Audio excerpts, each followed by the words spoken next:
मंत्र पाठ। ओम सहनावतु सहनौ भुनक्तु सह वीर्यं करवावहै तेजस्विनावधीतमस्तु मा विद्विषावहै। ओम शांति शांति शांति।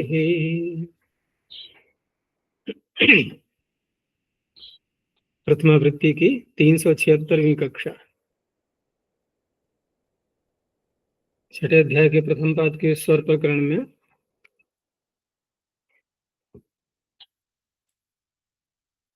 170 सूत्र तक हो चुके हैं। पूछना है कुछ? अजय जी, समासस्य सूत्र से जो हम अंतोदात्त करते हैं वो समास करते ही हो जाएगा उसका स्वर विधान। फिर बाद में हम प्रातिपदिक संज्ञा सुप लाएंगे तो वो स्वर बदल ही जाएगा ना। तो वो समास तो आगे जब प्रत्यय आएगा तो उसके आधार पर परिवर्तन होगा, लेकिन समास करने के बाद हम कौन सा प्रत्यय लाते हैं? सबसे पहले या तो हम जो है चौथे अध्याय के प्रत्यय जो अन्य कहे हैं तद्धित प्रत्यय, या तो उनको लाएंगे, ठीक है ना। समास करके प्रातिपदिक तो बन ही गया ना। समास करके प्रातिपदिक बन गया, जो स्वर निर्धारित होना है वो भी हो गया। अब हमारी इच्छा है कि हम सीधे उसके रूप चलाएं विभक्तियों में, अथवा कोई अन्य तद्धित प्रत्यय लेकर के आए, ठीक है ना। तो उस अवस्था में अब हम यदि सुप लाते हैं तो उसका तो अनुदात तो सुप तो बैठा ही हुआ है, वो तो अनुदात ही आते रहेंगे, कोई प्रभाव नहीं डाल पाएंगे वो। लेकिन अन्य कोई कारण बन जाता है, जैसे कि कल बात हो रही थी कि सप्तमी का सुप परे रहते यदि कोई शब्द एक अच वाला रहता है तो वहां अंतर आएगा, जो सुप हैं वो भी उदात्त होने लगेंगे, तो इधर ये प्रभाव पड़ेगा। फिर भले ही हमने समास कर लिया है, वो स्वर हिल जाएगा, वो नहीं रुक पाएगा। आगे आने वाला प्रत्यय जो भी होगा यदि वह उदात्त या स्वरित के रूप में आ रहा है तो समास का स्वर नहीं रह पाएगा, ठीक है ना। तो इसलिए स्वाद्युत्पत्ति से पहले अथवा तद्धितोत्पत्ति से पहले कोई भी हो, जो स्वर समास का है वो हम पहले कर लेंगे, क्योंकि समासस्य सूत्र ये नहीं कहता है कि आगे कोई प्रत्यय परे होना चाहिए, बस समास होना चाहिए। अब समासों में फिर थोड़ा वर्गीकरण करना होगा, क्योंकि आगे जो सूत्र उसी के आगे दूसरे पाद का पहला आ रहा है बहुरी प्रकृत्या पूर्व पदम, तो वहां ये भी ध्यान रखना है कि हमने बहुरी समास किया है या कि अन्य कोई समास किया है, क्योंकि वो उसका अपवाद बन जाता है ना फिर वो वहां पूरा प्रकरण। आचार्य जी, तो उसको भी ध्यान में रखना है। समास भी प्रातिपदिक होता है तो फिशोन्तदात्तः ये सूत्र भी अंतोदात्त करता है, और समासस्य नहीं, ये भी वहां पर उपदेश अवस्था उनको, जैसे हम पाणिनि का उपदेश अवस्था लेते हैं ना, उस प्रकार से ली गई है। फिशोंत दाता जो है ये जो मूल प्रातिपदिक है उसके लिए लेता है, समास करके जो प्रातिपदिक बनेगा वो नहीं। केवल अव्युत्पन्न प्रातिपदिकों के लिए। नहीं, अव्युत्पन्न के रूप में भी ले सकते हैं, लेकिन कृदंत और तदितांत जो होते हैं, ठीक है ना, कृत प्रत्यय कहीं पर तो हम इसकी विपत्ति मानते हैं, कहीं नहीं भी मानते हैं। अब वहां पर शंतनु आचार्य किस रूप में लिया करते थे,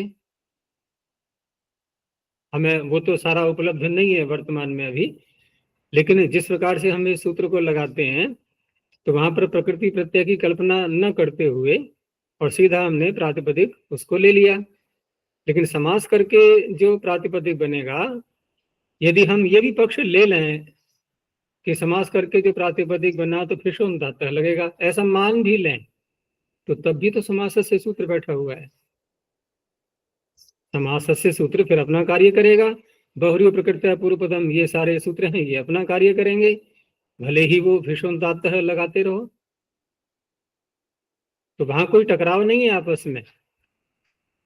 अगर हम सारे ही प्रातिपदिक ले लें, मूल प्रातिपदिक या कृतधित समासाश से किए गए प्रातिपदिक, ये सारे भी ले लेते हैं यदि, तो तब भी समासस्य सूत्र अथवा बहुरी प्रकृत्या पूर्वपदम ये अपना कार्य करेंगे। और समासस तो वैसे ही अंतुदात्त ही करता है, और फिर अंतुदात्त ये भी अंतुदात्त करता है। क्या बाधा है? कुछ भी नहीं है। लेकिन प्रातिपदिक के साथ साथ वहां समास भी कारण बन रहा है।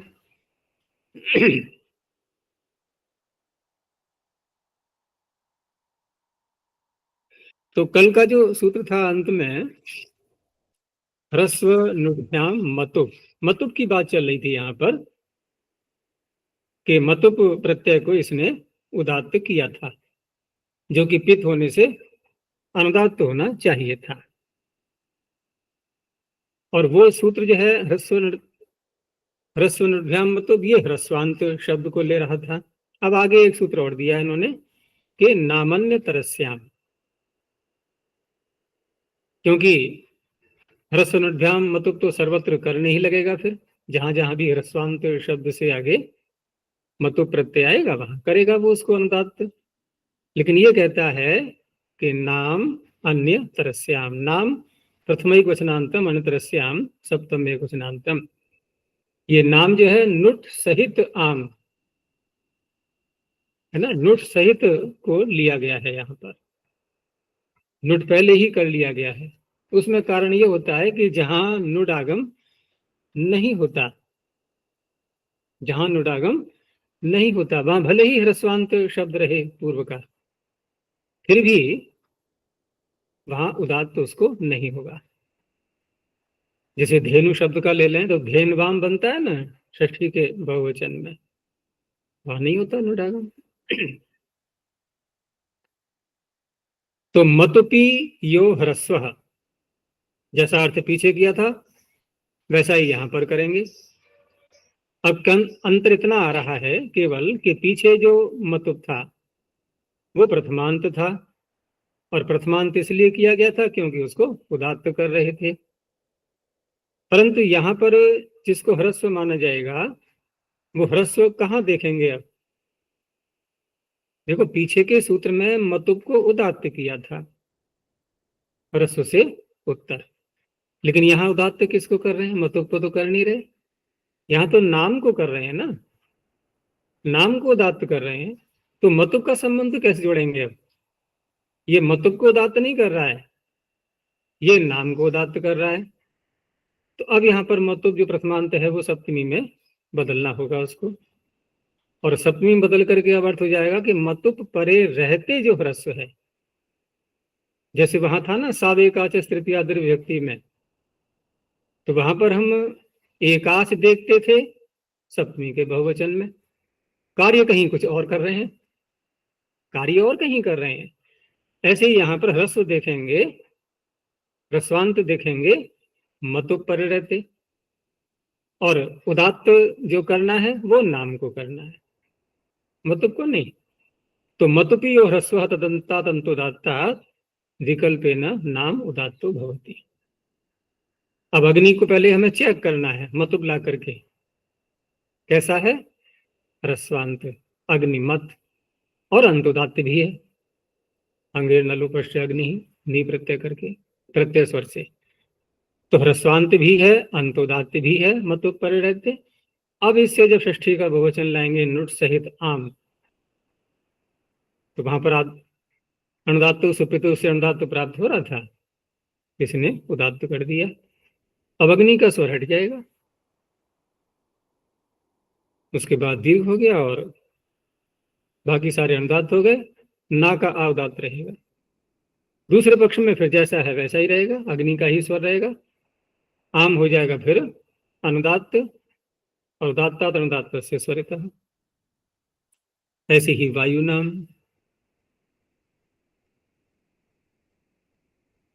सुमति नाम, शोभना मतिर यस्य स सुमति ही तेषाम सुमति नाम। तो मूल शब्द पकड़ो पहले, क्या हुआ? सुमति, समास करके। इसे मतलब ला के देखना, रसोई तो रहेगा।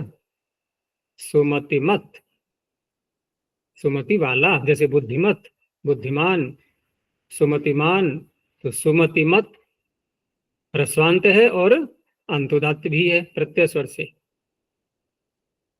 प्रत्यय स्वर से भी कह सकते हैं, और हाँ प्रत्यय स्वर ही रहेगा। और यहाँ पर अब जब हम आम प्रत्यय लाएंगे नुट सहित, तो उसको हो गया उदात्त। उदात्त होने से अब जो सुमति का स्वर है वो हट जाएगा। लेकिन यहाँ इन्होंने एक ही दिया है इसका उदाहरण, दो नहीं दिए हैं। जैसे विकल्प का पीछे था अग्नि नाम और वायु नाम में दो दो उदाहरण दिए, यहाँ सुमति नाम में एक ही उदाहरण दिया है, अर्थात उदात्त पक्ष वाला। तो नाम को उदात्त कर लिया, सुमति का स्वर हटा,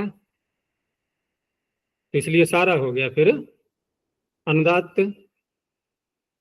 अब उसके बाद इन्होंने जो स्वर दिखाया है यहाँ पर,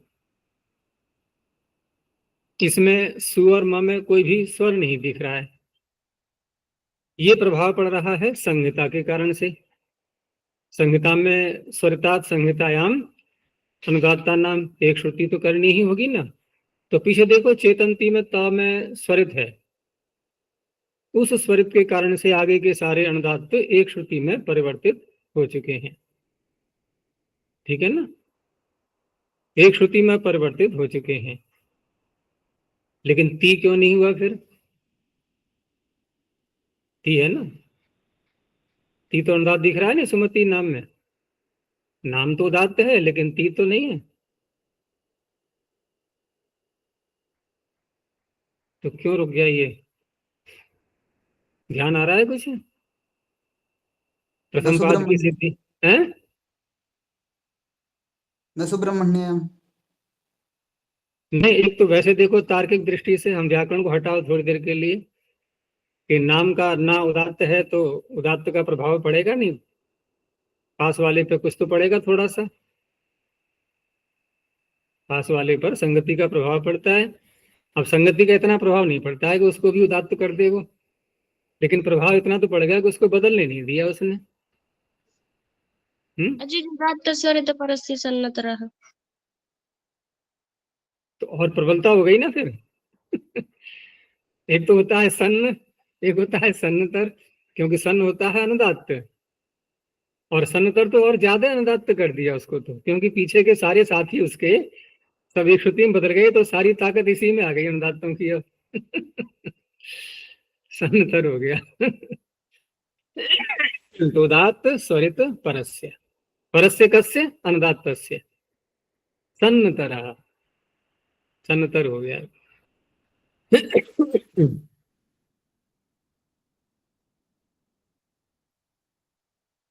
चलो आगे देखते हैं अब। न्यास छंदसी बहुलम, न्याह पंचम एक वचनांतम, छंदसी सप्तम एक वचनांतम, बहुलम प्रथम एक वचनांतम।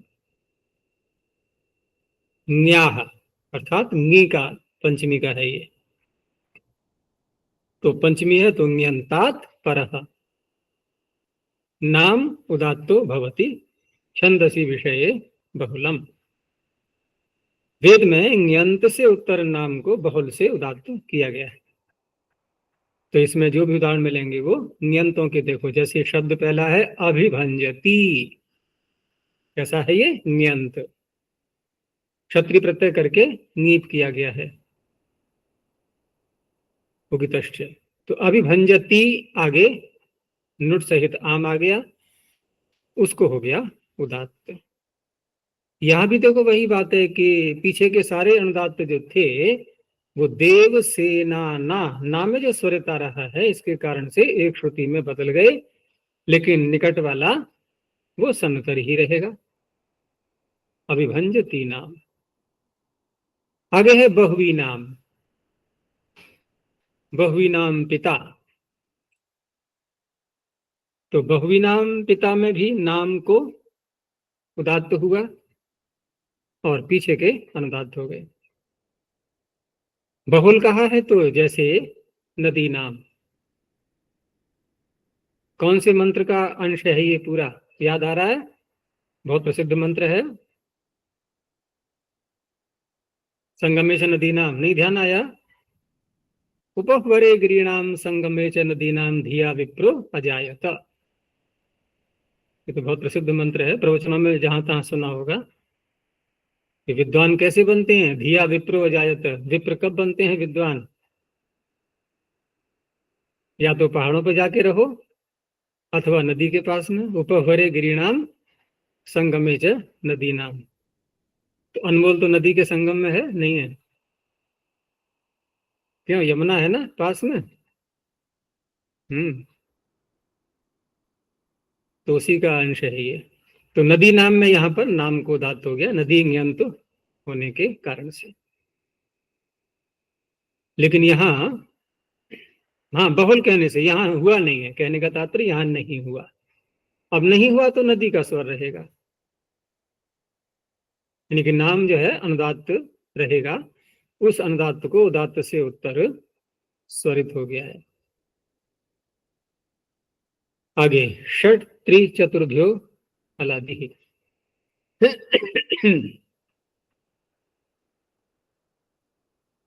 षट त्रिचतुर्भ्य, पंचमी बहुवचनांतम हलादि प्रथम एकवचनांतम।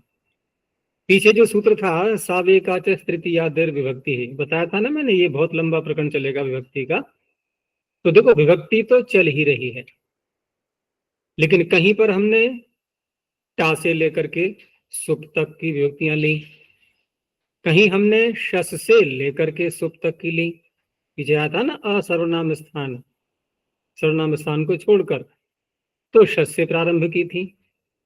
यहां भी विभक्ति हैं, लेकिन अब मात्र लेना है केवल हलादि विभक्तियां।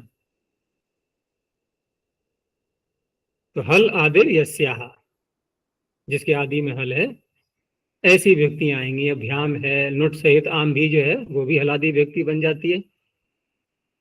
तो षट संज्ञकेभ्य त्रि चतुर इत्येताभ्याम च परा हलादिर विभक्ति उदात्ता भवति। तो षट संज्ञकों में स्वयं शश शब्द भी है, तो भिस प्रत्यय हलादि आया और वहां पर उसको उदात्त कर दिया गया। अणधातु सुप्रितों के अपवाद है ये।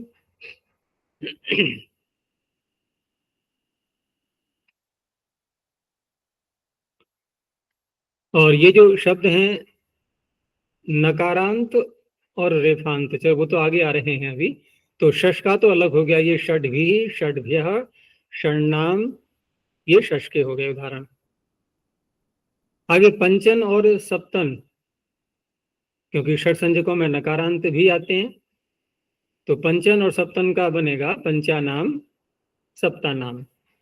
यहाँ पर एक तो पंचन और सप्तन में भी नकार है, उधर आम को भी नुडागम हुआ है। किससे हुआ आम को नुडागम? आम को नुडागम किससे हुआ? क्योंकि ना तो ये ह्रस्वांत है, न नदी है, न आबंत है, ह्रस्व नद्यापो नुट। षट चतुर्भ्यश्च। हाँ, तो षट चतुर्भ्यष्ट से उसको भी नोट हो गया, दो नकार हो गए ना। लेकिन पंचन के नकार का लोप हो जाएगा, पंचन सप्तन के नकार का नलोपः प्रातिपदिकांत से, और दीर्घ भी हो गया नामी सूत्र से पंचानाम सप्तानाम। स्वयं में जो ये शब्द है पंचन सप्तन, ये स्वयं में कैसे होते हैं? तो एक फिर सूत्र में वो भी आता है, नरह संख्याया। नरह, नरह नकार और रेफ, नरह संख्याया, नकारांत और रेफांत, रेफांत में चतुर आ गया। ये संख्यावाची जो शब्द होते हैं ये अंतुदात्त रहते हैं, नरह संख्याया। लेकिन यहाँ क्योंकि प्रत्यय को उदात्त कर दिया गया है तो वो स्वर हट जाएगा। त्रि का दे दिया है, त्रिभी त्रिभ्य त्रयाणाम, और चतुर का चतुर्णाम। आगे है झल्युपोत्तमम, ऊपर से वही शब्द आ रहे हैं अभी, बस अंतर इतना है कि उपोत्तम को ले रहा है अभी। तो झली सप्तम में वचनांतम उपोत्तमम अव्यपदम। अव्यय कैसे है ये? उत्तमस्य समीपम उपोत्तमम, उत्तम हो गया अंतिम, उसके समीप वाला उपोत्तम। झली कहा है, पीछे कहा था हलादी, यहाँ कहा है झली, तो झली का तात्पर्य वही झलादी। तो हलादियों में झलादी को छांट लेंगे अब, केवल सारी व्यक्तियां न लेकर के। हल प्रत्याहार बड़ा है झल की अपेक्षा, तो केवल झलादी को लेना है। तो षट त्रि चतुर्भ्य इत्येतेभ्यः उत्पन्ना या झलादिर विभक्ति ही तदन्ते पदे उपोत्तमम उदात्तम भवति।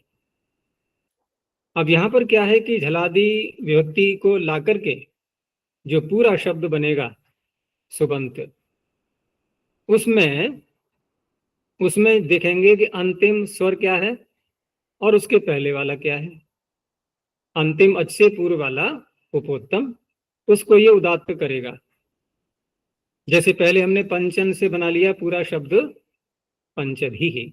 अब देखो ऊपर उदाहरण क्या दिए थे, पंचानाम, सप्तानाम, षण्णाम, तो वहां पर नाम तो ना तो झल में नहीं आता है, झलादी यहां ले लिए गए। तो पंचभी पूरा बनाने के बाद अब कितने हैं, देखो उत्तम का भी व्यवहार कहाँ होता है। उपोत्तम जो पूरा शब्द है उसमें पहले उत्तम को समझो, उत्तम का व्यवहार हम कहाँ करते हैं, दो अचों में जो अंतिम अच है वो, या एक ही अच है किसी में, या दो से अधिक हैं, कहाँ व्यवहार होगा उत्तम का, दो से अधिक, क्योंकि तम प्रत्यय है वैसे भी देखो ना, और तम प्रत्यय बहुत में ही तो होता है।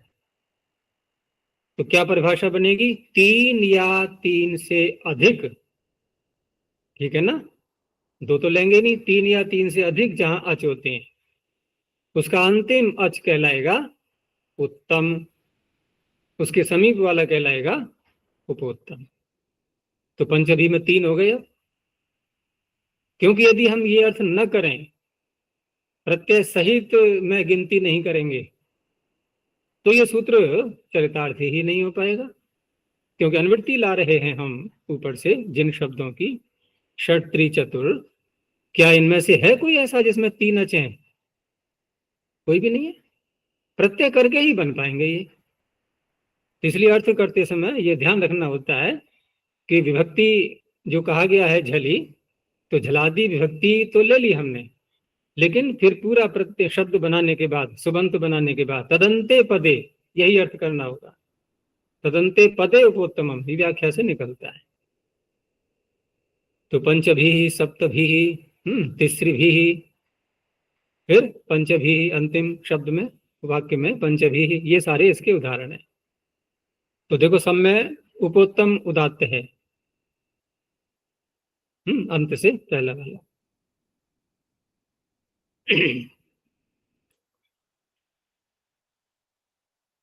आगे इसी से संबद्ध सूत्र एक और दिया, विभाषा भाषायाम, विभाषा प्रथम एक वचनांतम, भाषायाम सप्तम एक वचनांतम। अब देखो यहाँ ऊपर ऐसा नहीं कहा था कि छंद का कोई प्रकरण चल रहा है जो आगे भाषायाम कहना पड़ा, लेकिन जब कुछ भी नहीं कहा है ऊपर, छंद और लोक कुछ भी नहीं कहा, तो सर्वत्र ही तो लगेगा सूत्र। सर्वत्र लगेगा तो अगला सूत्र ये कह रहा है कि भाषा में विकल्प होता है तो क्या अर्थापत्ति आएगी, है छंद में नित्य होता है, ये स्वयं ही अर्थ निकल आएगा। यानी ऊपर का सूत्र अब छंद में ही करेगा कार्य अपना, छंद न कहने पर भी। कैसी शैली है पाणिनि की, छंद न कह करके भी छंद अर्थ निकाल लिया उन्होंने आगे भाषायाम कह करके। तो षट त्रि चतुर्भ्यो या झलादिर विभक्ति ही तदंते पदे भाषायाम विषय विकल्पेन उपोत्तमम उदात्तम भवति। अब यहाँ पर अब इससे एक ये भी पता लगता है कि पाणिनि के काल में स्वरों का प्रचलन बोलचाल की भाषा में, लोक में प्रचुरता से उपलब्ध होता था, तभी ये सूत्र अपने अर्थ को पूरा पूरा प्रकट कर पाएगा। ऐसे ही वो नहीं आता सूत्र उदक्ष विपाशा जो पीछे आया था, वहां भी बताया था मैंने कि पाणिनि को इतना तक पता था कि विपाश नदी के उत्तर वाले क्या स्वर बोलते हैं और दक्षिण वाले क्या स्वर बोलते हैं। तो उनको यहाँ दिख रहा है कि भाषा में तो यहाँ पर उदात्त करते भी हैं झलादी उपोत्तम को, और नहीं भी करते हैं झलादी व्यक्तियां आने पर। तो पंच भी सप्त भी दो दो उदाहरण दे दिए इन्होंने सर्वत्र, एक जगह उदात्त किया है, एक स्थल पर नहीं किया है।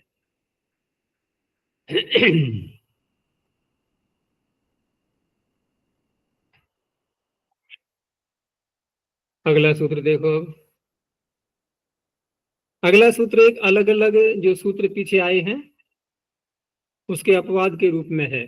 जैसे सावेकाच तृतीयाद्र विभक्ति ही, कुछ शब्दों में उसका अपवाद बनेगा ये। ऐसे ही अंतोदात्ताद उत्तर पदा कुछ स्थलों में उसका अपवाद बनेगा। अलग अलग प्रकार से है ये।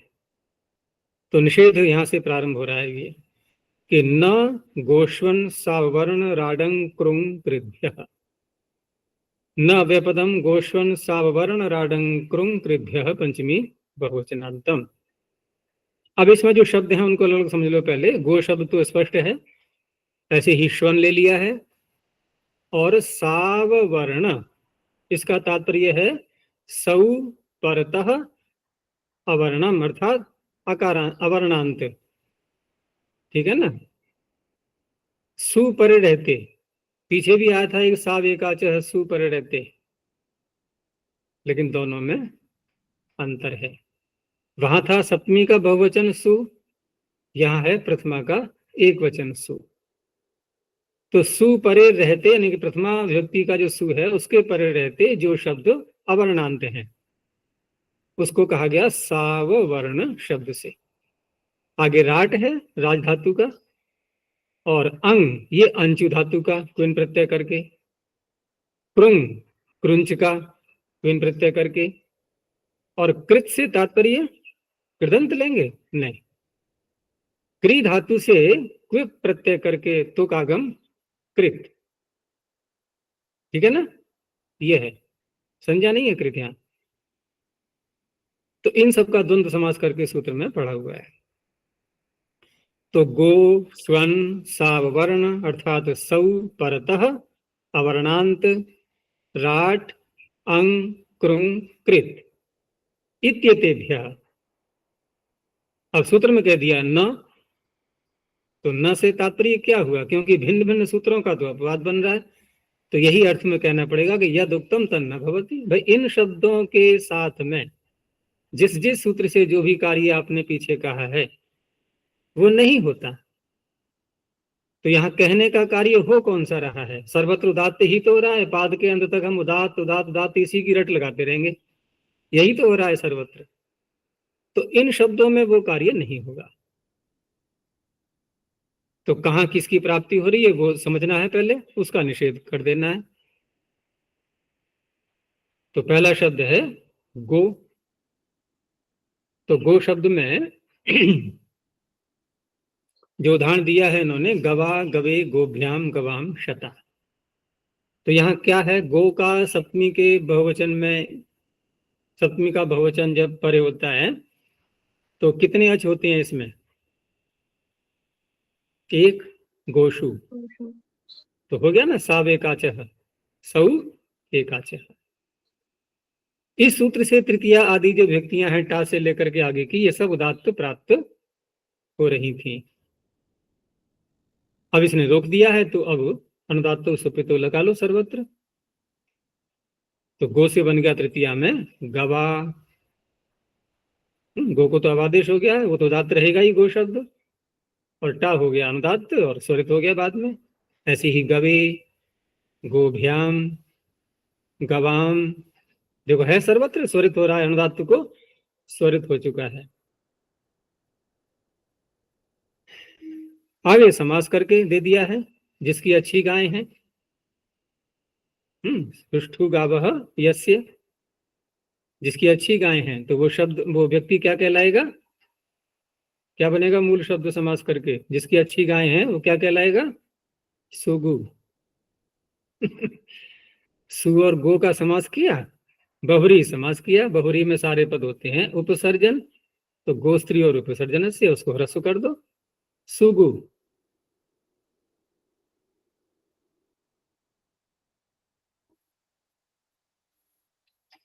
तो इस तरह से सुगु का रूप चला यहाँ पर तृतीया के क्वेश्चन में सुगुना।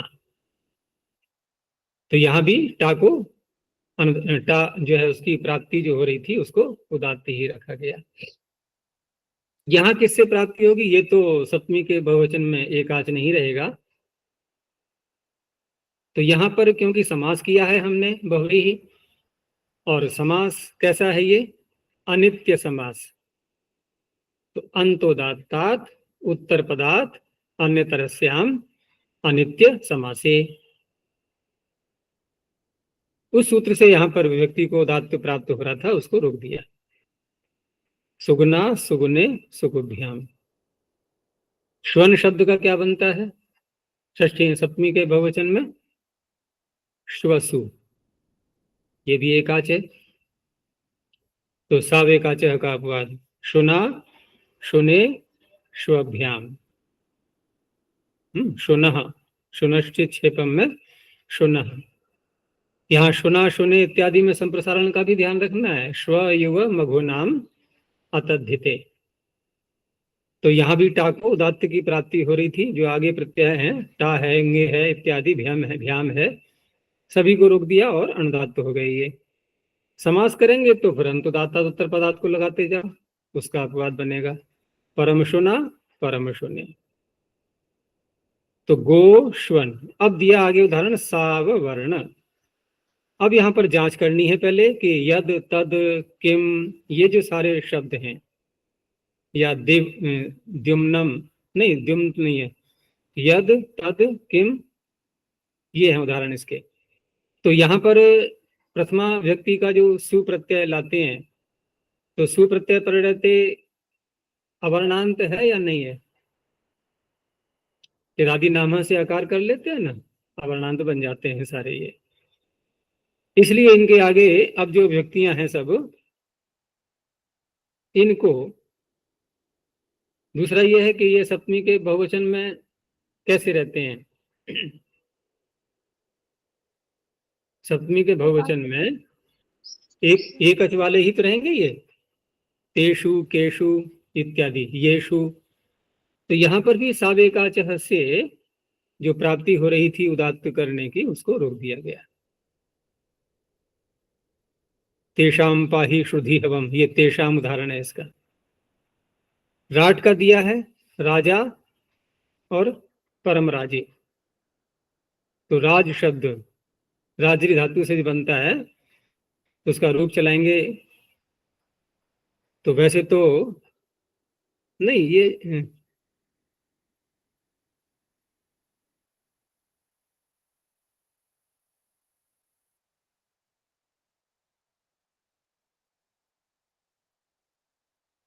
कृबंत का जो इन्होंने सूत्र में राट दिया है,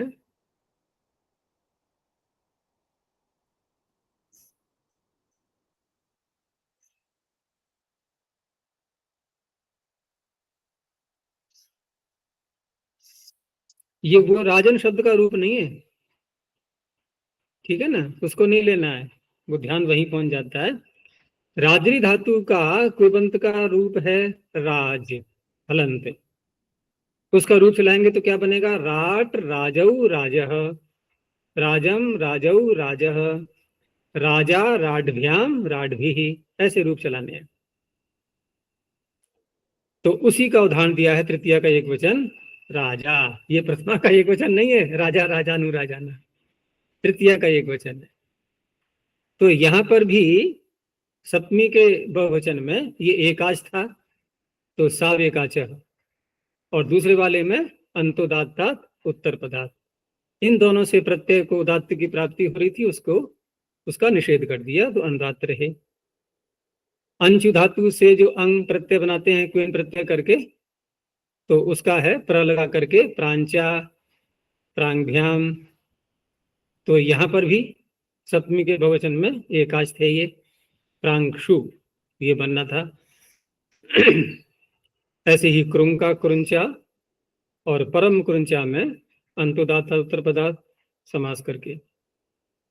कृत शब्द का ये भी सप्तमी के बहुवचन में क्या बनता है, कृत सु, एकाच है वहां पर। ये बहुत लगता है साफ एकाच है सूत्र, तुम लोगों ने तो खैर पहली बार ही पढ़ा है, लेकिन जब स्वर की सिद्धियां आती हैं तो ये सूत्र बार बार सामने आता है, क्योंकि कितने सारे शब्द होंगे ऐसे जो सप्तमी के बहुवचन में एकाच रहते हैं।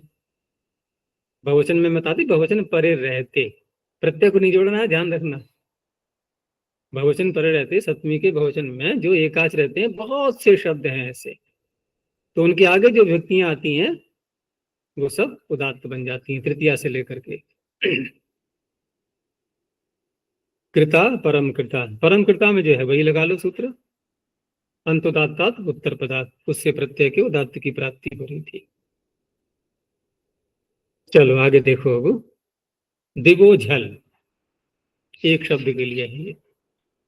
दिवा पंचम एकवचनांतम, झल प्रथम एकवचनांतम। ये दिवी झल पीछे था, लेकिन ये न गोष्वण सूत्र बीच में आ गया, यहाँ झल का संबंध टूट गया था, फिर दोबारा बोल दिया। तो दिवह परा झलादिर विभक्तिर नोदात्ता भवती, इसको भी रोक दिया गया। तो झलादि विभक्ति लेंगे भ्याम आदि। अब ये प्राप्त क्यों हो रहा था, तो सप्तमी के बहुवचन में देख लो, वहां रूप बनता है द्युषु, एक वचन एकाच हो गया वो। तो सावेकाच से सारी विभक्तियां उदात्त प्राप्त हो रही थी। तो द्युभ्याम, द्युभिः, द्युभिः अक्तुभिः, ये भी द्युभी वही भीष का उदाहरण है ये। और यहाँ पद संज्ञा जब कर लेते हैं तो देव उत सूत्र से वकार को उकार हो जाता है और यणादेश, मूल शब्द तो दिव ही रहेगा। इस तरह से ये बनते हैं। इसमें सावेकाच को भी दिखाया है इन्होंने, और जो दूसरा सूत्र था ऊर्धम पदाद्य पुम्रई द्युभ्य, वहां भी देखो द्युभ्य, द्यु शब्द आया था ना, दिव, वहां भी था। तो क्योंकि यहाँ तो ये प्रकरण चल रहा है ना कि जो भी कुछ कहा है पीछे वो सारा निषेध कर दिया उसका। आगे एक शब्द और लिया, नृ चान्यतरस्याम, नृ लुप्त पंचम्यंत निर्देश। पंचमी इसलिए मानी जाएगी क्योंकि आगे झलादि व्यक्ति को उदात्त कर रहे हैं, उदात्त का निषेध कर रहे हैं। तो नृ लुप्त पंचम्यंत निर्देश च व्यपदम अणतरस्याम सप्तम एकवचनांतम। नृ शब्द मनुष्य का वाचक है ये, और वेद में इसका प्रयोग बहुत होता है। नर नहीं, नर तो वहां बनेगा प्रथमा के बहुवचन में, ना नरौ नरः, ऐसे चलते हैं रूप इसके नरी के, ना नरौ नरः, नरम नरौ नरः, नरा नृभ्याम नृभिः, इस प्रकार से। तो नृ शब्द यहाँ पर नृ इत्यस्मात् परा झलादिर विभक्तिर विकल्पेन नोदात्ता भवति। तो यहाँ पर भी सप्तमी के बहुवचन बनता है नृषु, तो सावेकाच सूत्र से विभक्तियों को नित्य ही उदात्त प्राप्त हो रहा था, इसने विकल्प कर दिया। तो दो दो उदाहरण बन जाएंगे। जैसे नृभिः यहाँ पर अनुदात्त ही रहा, और दूसरे वाले में सावेकाच से उदात्त हो गया नृभिः। ऐसे ही नृभ्यः, नृभ्याम। आगे एक प्रसिद्ध सूत्र आया तित स्वरितम, बहुत बार पढ़ लिया है।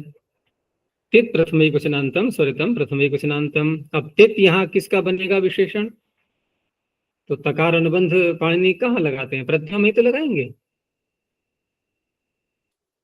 प्रत्यय में जो तकार अनुबंध लगा है तो तकारः इत यस्य सतित, बहुरी समास हो गया। अब तित यानी कि जिसका तकार इत है, ठीक है ना, उसके लिए यहाँ पर स्वरित का विधान है, अर्थात प्रत्यय का। प्रत्यय में जहां तकार आ रहा है उस प्रत्यय को ये स्वरित करेगा। तो तित स्वरितम भवति, बस सीधा सा अर्थ है इसका, न किसी की अनुवृत्ति लेनी है न कुछ भी।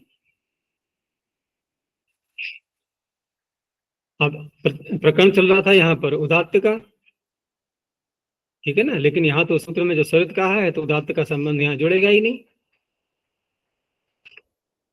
जैसे उदाहरण में देख लो, चिकीर्ष्यम, जिहीर्ष्यम, कार्यम, हार्यम, ये सारे उदाहरण तो हमने अनेक बार देखे हैं यहाँ। तो पहले तो सन प्रत्यय करके चिकीर्ष, जिहीर्ष ये बना लिया, ठीक है ना, क्री धातु से चिकीर्ष और हरि धातु से जिहीर्ष। उसके बाद फिर ये धातुएं जो सन्नंत हैं ये अजंत बन गई हैं। अजंत होने के कारण से यत प्रत्यय कर लिया अचोयत सूत्र से, तो चिकीर्ष और यत। अब चिकीर्ष में यदि हम प्रत्यय स्वर देखें यहाँ, तो पहले धातु का स्वर, फिर सन प्रत्यय आया उसका स्वर, तो कुल मिलाकर के देखेंगे तो अंतोदात्त है हमारे सामने अभी ये। अब आगे जब यत प्रत्यय आया, तो यत प्रत्यय के लिए, क्योंकि वहां तो ये कहा गया है कि आदिदात जो ही प्रत्यय है वो उदात्त होते हैं, लेकिन इसने कहा कि नहीं, तकार लगाया है तो अब ये स्वरित हो जाएगा। तो स्वरित होने के कारण से अब यह तो हो गया स्वरित, लेकिन जो चिकीर्ष में श में अकार था उसका यह प्रत्यय के आधातुक होने के कारण से उसका तो लोप से लोप हो गया। ठीक है ना, उसका हो गया लोप। अब उसका लोप हो गया तो यहाँ जो प्रत्यय का स्वर है, यानी कि या में जो आकार है जो स्वरित किया गया है जिसको, बस वही दिखाई देगा, बाकी सारे अनुदात्त हैं। तो चिकीर्ष्यम जिहीर्ष्यम। कार्यम हार्यम में तो क्री और हृ धातु से ण्यत प्रत्यय करते हैं, रिहलोण्यत से, वहां भी तित है वो, तो तित होने से ण्यत का यह रहेगा स्वरित, तो धातु का स्वर हट जाएगा। धातु अंतुदात्त थी यहाँ पर क्री और हृ, तो कार्यम हार्यम। आगे जो सूत्र आ रहा है ये भी बहुत व्यापक सूत्र है, जैसे पीछे था सावे का च, ऐसे ही ये भी है, क्योंकि इसमें ही बहुत सी बातें कही गई हैं। तो तास्यं धातेन निदुपदेशात ल सार्वधातुकम अनुदात्तम अहन विंगोह। इसमें चार भाग कर दो इसके।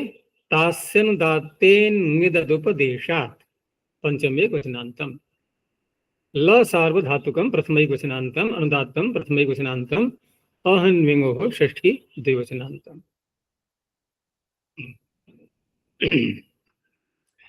अब यहां पर भी जो पीछे से अनुदात्त उदात्त का अधिकार चल रहा था, यहां भी उसका संबंध नहीं जुड़ पाएगा। क्यों? सूत्र में कहा जा रहा है अनुदात्तम, जैसे पीछे था स्वरितम,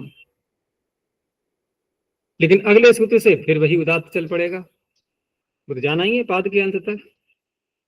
तो जहां जहां बाधा आ गई वहां पता लगी जाता है। तो ये सूत्र है अनुदात्त करने वाला। क्या कहता है? तो तास्यनुदात्तेन, इसमें अलग अलग शब्द करेंगे पहले। तो पहला तो शब्द क्या है इसमें?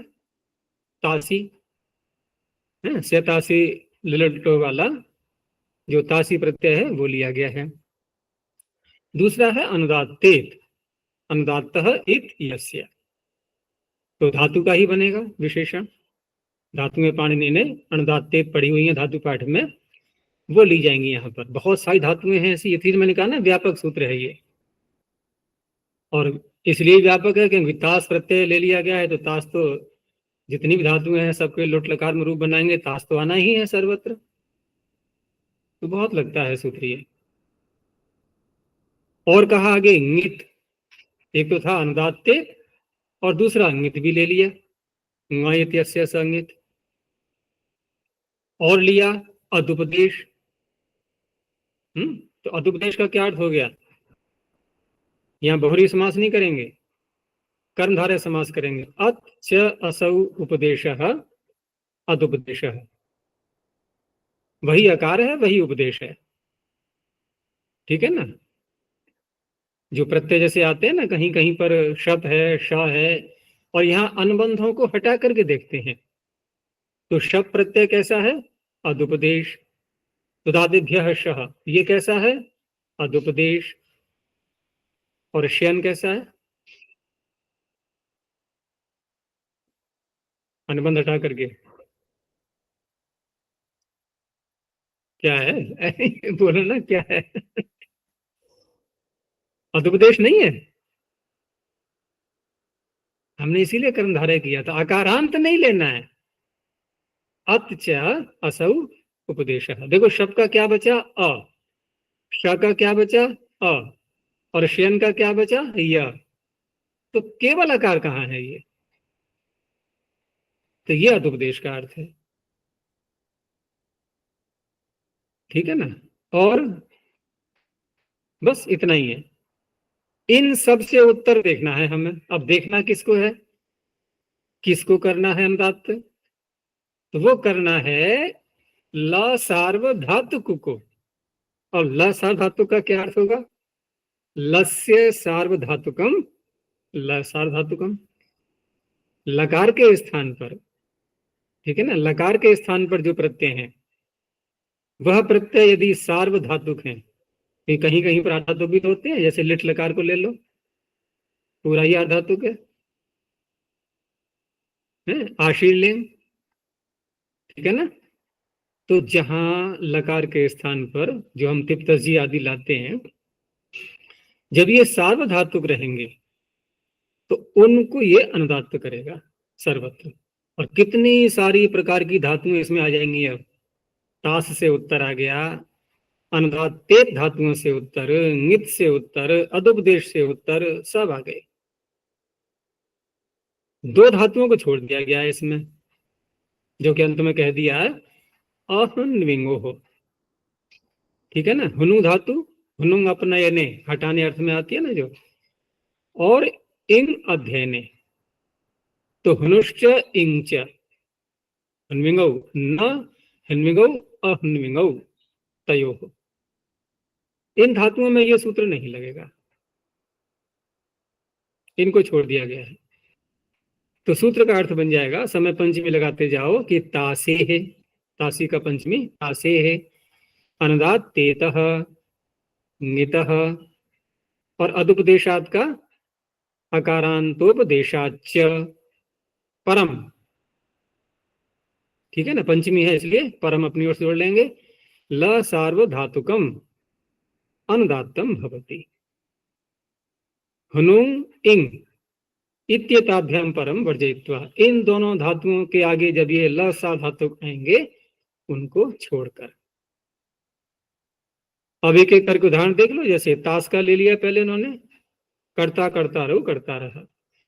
आत्मनिपद का भी हम ले सकते हैं यहाँ पर, आताम झ और तिप्तस जी, क्योंकि दोनों में होना तो वही है, डार रस, दोनों के बन जाएंगे उदाहरण ये। तो क्री धातु से जब लकार ले आए कर्ता, कर्ता बनाने के लिए लुट लकार ले आए, और लुट के स्थान पर तिप आ गया, तिप के स्थान पर डा आ गया। अब यहां पर जो तास प्रत्यय है ये, तो तास से उत्तर, ठीक है ना, तास से उत्तर देखना है हमें। तो पहले तो धातु का स्वर रहेगा क्री में, और धातु स्वर के पश्चात जो लकार लाए, और लकार के आगे लकार में फिर तिप्तजी आदि या ता आताम झ ये जो प्रत्यय करेंगे, तो ये सारे प्रत्यय जैसे हम स्वादुत्पत्ति करते हैं, तो ये तो सुप्त सुप्तिंगंतम पदम अनुदात्त सुप्त से अनुदात्त रहते हैं। लेकिन जो तिप्तस जी करते हैं ये सारे प्रत्यय, इसमें केवल तिप से मिप को ही तो हटाएंगे क्योंकि ये पित्त है, लेकिन बाकी 15 प्रत्यय तो उदात्त ही रहेंगे ना। अगर कोई अन्य वहां पर स्वर का विधान न किया जाए तो आद्युदात्त सूत्र से उदात्त ही तो रहने हैं वो। पकार तो केवल 3 में लगा है वहां पर, तो इस तरह से उदात्त प्राप्त होता है वहां पर। तो क्री यहां पर धातु स्वर से उदात्त है, और आगे वाले प्रत्यय ये प्रत्यय स्वर से उदात्त हुए। अब आया तास प्रत्यय। तो तास क्या है, ये है विकरण, ठीक है ना। लकार के स्थान में होने वाले प्रत्यय और धातु, इन दोनों के बीच में जो प्रत्यय आता है उसे कहते हैं विकरण। ये कोई किसी सूत्र का अर्थ नहीं है जो बोल रहा हूं मैं, लेकिन विकरण की परिभाषा बता रहा हूं कि विकरण विकरण का व्यवहार बहुत करते हैं ना हम लोग। तो विकरण का अर्थ अगर एक वाक्य में कहें तो क्या होगा कि धातु और लकार के बीच में, लकार से तात्पर्य लकार के स्थान में होने वाले प्रत्यय तिप्तजी आदि, इनके मध्य में जो प्रत्यय आता है उसमें तास भी आ गया, स्य भी आ गया, चिली भी आ गया, शप आ गया, शन आ गया, सारे क्या है ये सब कहलाते हैं विकरण। हम यौगिक अर्थ करेंगे तो निकल नहीं पाएगा यहाँ पर कि विकरण का अर्थ करें कि विशेष करना, क्या अर्थ ले सकते हैं, या विरुद्ध करना, विकृति पूर्वक करना, ऐसा कुछ नहीं है, बस चला रहा है शब्द ऐसे ही प्रयोग में। विशेष करना चलो थोड़ा घट भी जाएगा, क्योंकि लकारों के स्थान में तिबादित पत्ती तो अनिवार्य है ही, वो कोई विशेष करना नहीं हो गया। लेकिन मध्य में आने वाले प्रत्यय कहीं आते हैं, कहीं नहीं आते, कहीं आते हैं उनका लुक हो जाता है, कहीं कुछ होता है, ये सब क्या है, ये विशेषताएं हो रही हैं। तो यही सब विकरण कहलाते हैं, पहली बात। दूसरी बात यह है कि विकरण स्वर, विकरण का भी तो कोई स्वर होगा ना, प्रत्यय स्वर इत्यादि कुछ भी कह सकते हैं वहां पर, लेकिन वो विकरण का स्वर सती शिष्ट होने पर भी वो ल सार्व धातु के स्वर को नहीं रोक पाता है। तो इसके लिए एक अलग से परिभाषा का भी प्रयोग करते हैं कि विकरण स्वरो ल सार्वधातुक स्वरम न बाधते। ठीक है ना, वो उसका स्वर रहेगा लेकिन वो ल सार्वधातुक के स्वर को नहीं रोक पाएगा। लेकिन यहाँ तो हम सीधा उसको अनुदात्त ही कर रहे हैं, ल सार्वधातुक को यहाँ रोकने वाली बात भी नहीं रही। तो इस तरह से यहाँ कर्ता में क्री धातु स्वर पहले देखेंगे, अंतोदात्त है। आगे तिप्तसी आदि के स्थान पर जो दारुड़स आए ये प्रत्यय स्वर से उदात्त हैं। उसके बाद में फिर तास को देखेंगे तो तास भी प्रत्यय स्वर से उदात्त है। ठीक है ना। अब यहाँ पर जो तास प्रत्यय स्वर से उदात्त है और ये धातु के स्वर को, उसके ल सार धातु के स्वर को रोक नहीं पाएगा, क्योंकि विकरण स्वरो ल सार धातु के स्वरम न बाधते, ये जिस बोला था मैंने परिभाषा अभी। तो फिर यहाँ पर दो उदात्त रहेंगे नहीं रहेंगे,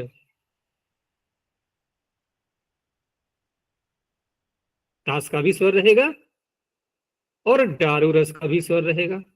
तो इस सूत्र ने क्या कहा कि तास के आगे ये जो ल सार धातुक है इसको कर दो आप अनुदात्त,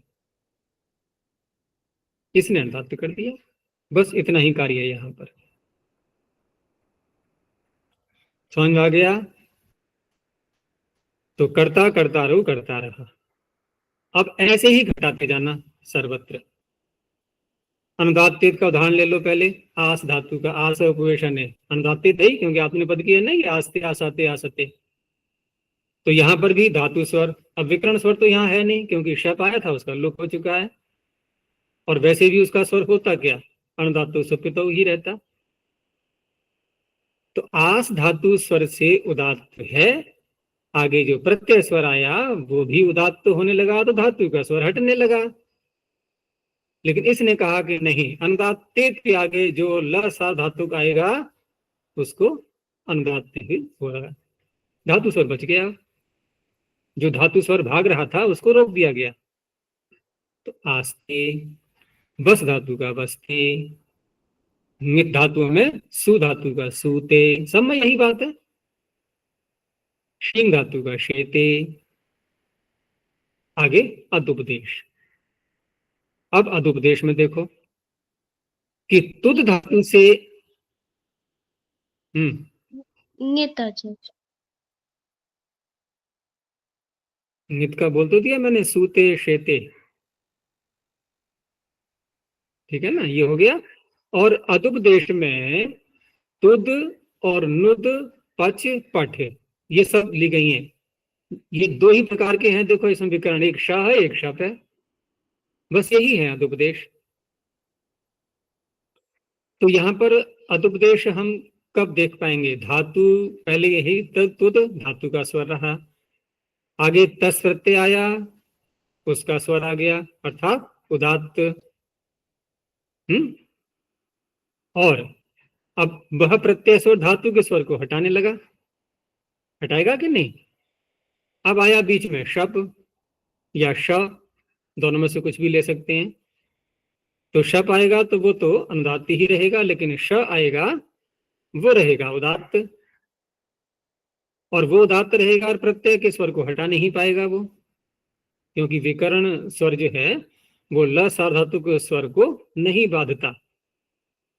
तो प्रत्यय का ही तो स्वर रहा तस का, धातु का स्वर हट जाएगा और जो श प्रत्यय आया उसका स्वर रहेगा। ल सार्वधातुक के स्वर को हटा नहीं पाया तो वो भी उदात्त रहने लगा।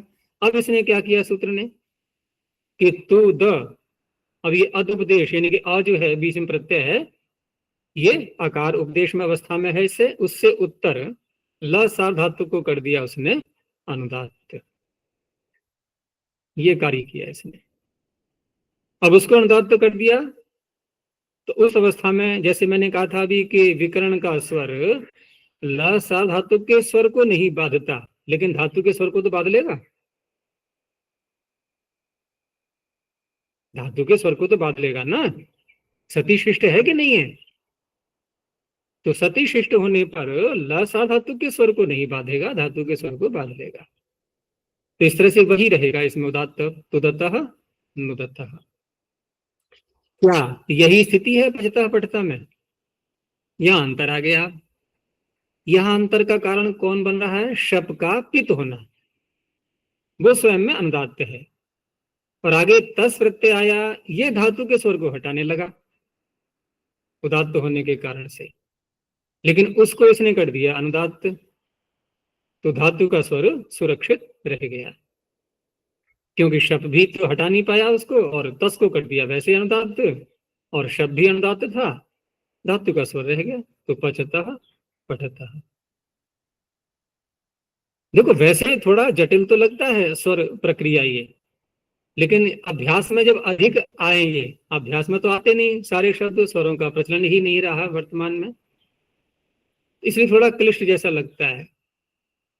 लेकिन सारे सूत्रों को मिलाकर के देखें तो जैसे हम अन्य सिद्धियों में बहुत सारे सूत्रों को लगाते हैं, स्वर में बहुत सारे सूत्र नहीं लगते हैं, कुछ ही सूत्र लगते हैं। तो बार बार जब उनका अभ्यास हो तो ज्यादा सरल लगने लगते हैं। तो क्लिष्टता इसीलिए लगती है कि बहुत कम प्रयोग में आते हैं ये, इसलिए।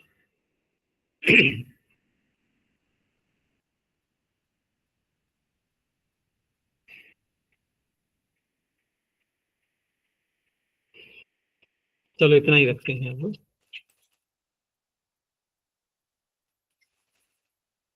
तो ये सूत्र तो बहुत व्यापक है, ये धातुओं के जो रूप चलाते हैं ना, तो ये सूत्र बहुत लगता है तास्यम दात्य में। और शब्दों के रूप चलाते हैं तो सावेकाचस बहुत लगता है। प्रणव ध्वनि ओ।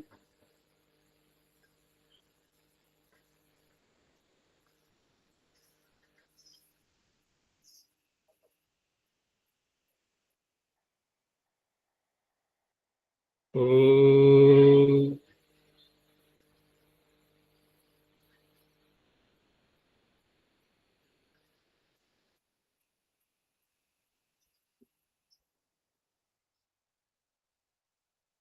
ओ